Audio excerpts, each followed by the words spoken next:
And companies just wake up. See, no matter how good you are, you could be fired for any reason.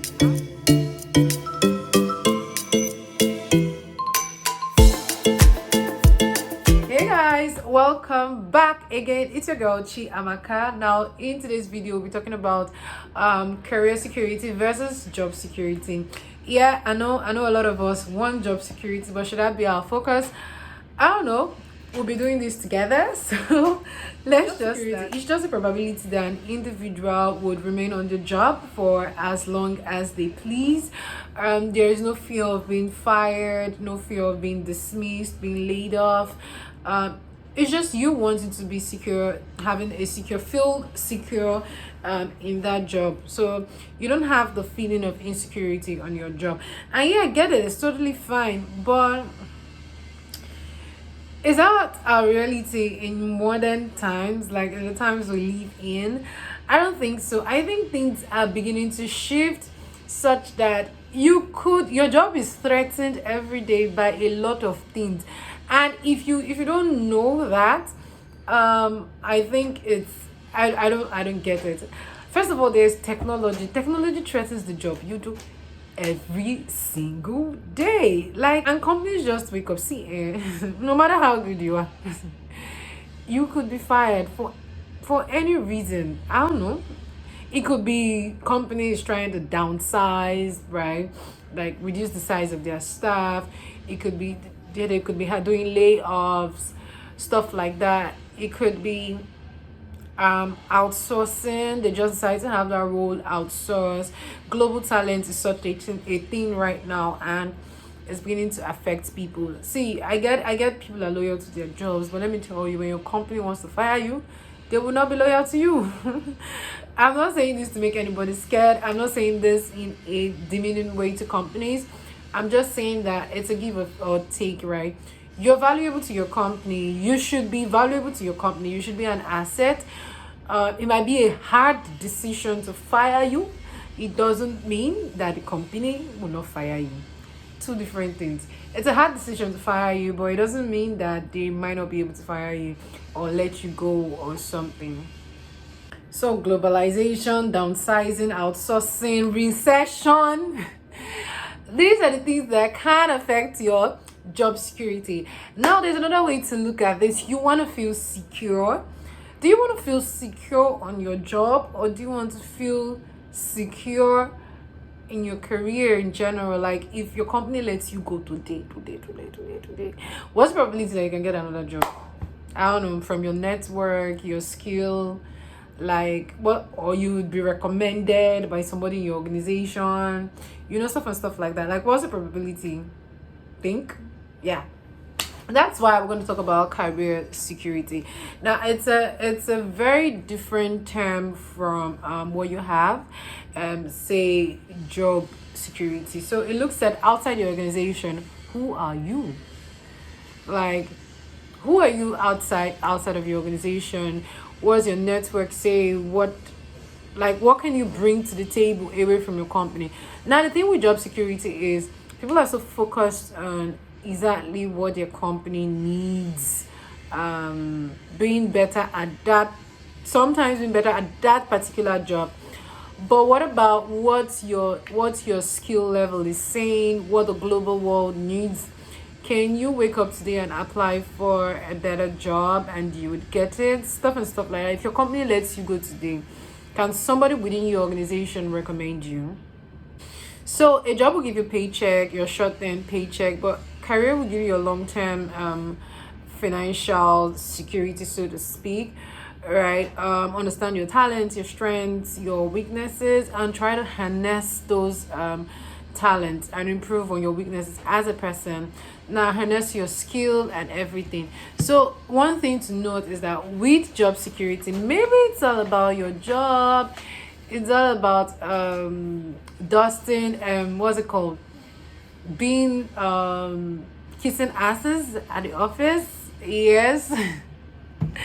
That would get you job security. But would that be enough to get you career security? I'm not exactly sure that would. So if something should happen today at your job, like currently, if something happens, like at your job? Like, do you have people who can recommend you for a job?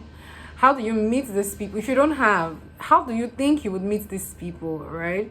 Who would be able to recommend you? In fact, within your organization, right? Would people recommend you?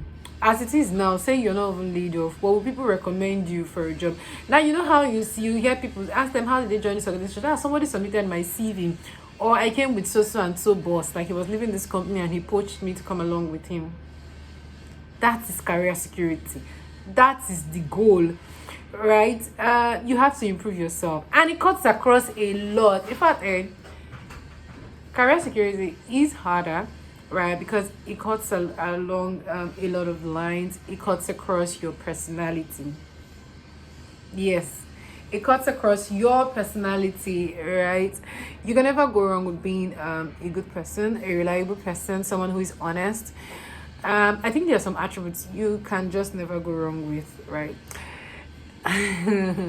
Yeah, I know good. The thing with good and evil, this is something, a statement that was made, I heard in Alchemy of Souls, right? Good has to prove itself every single moment, every single second, right? You don't just be good and just hands off. No, you prove yourself every moment of your life. So yeah, that is that for it. Like, you can't go wrong with a good personality. Now there's personality, there's job knowledge. How knowledgeable are you at your job? How well do you know your job, right? When it comes to skill, how well skilled are you when it comes to your job? Not just what your company needs. Now, away from your company, what are those extra things you're bringing? What are those extra skills that you have that are important for your job, for your role in your company and outside your company? There's this thing I usually do. Now, you know that maybe you're a product manager, you're a scrum master, or you're even a salesperson. It's very easy to just go online, search for certain roles, and try to see what they're looking for in those roles. I think it helps, right? What exactly? So I'm a product manager, and when you search for those roles, you see something like good use of Excel. Now, you see stuff like must understand agile or software development life cycle, and I try to rate myself on those skills to see, oh, where do I need to improve more? Where do I need to harness? It's very, or they said, be good at both agile and waterfall methodology, right? I may not be good with maybe waterfall, or maybe it's not what I adopt in my organization, but yeah, it just makes sense to go and read. Not so that's just an example, because not a lot of companies adopt waterfall, but yeah.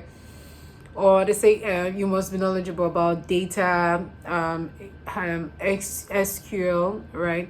It only makes sense that I try to go learn if a thing or two about SQL, maybe how to use it, how it works, in fact, what is it about, stuff like that. It might not be in-depth knowledge, but I have a base, have an idea of what it seems like. So that's just an example, right? When it comes to job. Now, those skills, are they useful in a current organization where I am? Maybe not. So they are useful. They are not bad to have, but they are not necessary for my job. Like, I can be amazing at my job in my current organization without those. However, if I want to move places, I won't be as amazing as it were. I don't know if you get. I won't be as amazing on my job if I don't have those skills in those organizations. I don't know if you get the difference. So it's all about harnessing your skill and seeing what the global world looks like in your field. What is required in the global world? Talent is global. Recruitment is now global. So are you placing yourself for global, being a global talent, or are you still playing local? Like, you're a local champion. And believe me, there's nothing wrong in playing local, because you could have that skill. There's the global world and local world are entwined, right? Because you could have that skill that you think, oh, it's going to land you a job at Microsoft, and it ends up landing you a job at maybe a startup or something in Nigeria. But however, you're still being paid as much as you would expect. Okay, maybe. But yeah, in your current organization, your skills are still required. you still earn well, better than you used to before you acquire those skills. So I think, for me, I think that's about outside your organization. What can you create with other employees? That gives you career security. And never ever ever underestimate the power of your network when it comes to career security, because most times these guys will be the ones pushing you. You cannot see all the jobs that are available in this life if you're applying for a job, but when you meet with people, when you are out there and you have friends, they end up sharing jobs that are available to you. All these things helps, basically. You cannot underestimate. So yeah, this is a really short video just to talk about career and job security. Now, career security also helps you with job security, basically, because you're improving yourself outside of your organization. Best way to improve yourself is when you learn is to apply those skills. Now, when you learn outside, it means you're applying those skills within your organization, right? So that's just it. You apply within your organization, become a superstar at the office, basically. So yeah, outside of your office, outside of your colleagues, who are you? How well can you stand within the global world? It's not an easy thing, and it's a face by face stuff. That's just true. It's in phases. You become a better version of yourself each day as you keep on improving. Now, I hope this has been helpful. The essence of some of these videos is to help with myself and help others out there. I hope this has been really helpful. You can do better. Don't sit your ass on your job and be like, I want job security. I know someone who earns really low, and I believe this person can earn better or has the right skill to earn better, but the person is so locked up on job security. Oh, my job, they're gonna do this, oh, they're gonna do that, and sometimes they don't do it. But the fear of taking that leap of faith to go out of the comfort zone, right, to somewhere else is a thing. Yeah, but I just feel like if you harness your skill, have the right network, those are the things necessary for career security, the right personality, and all that. I hope this video has been helpful to someone out there. My name is still Chiamaka Okebun, and I love you guys. Bye. Oh, please do subscribe to my channel and let me know what other videos you like to see. Yeah, just let me know what other videos you like to see on my channel, and I would make those available to you. Thank you guys. Bye.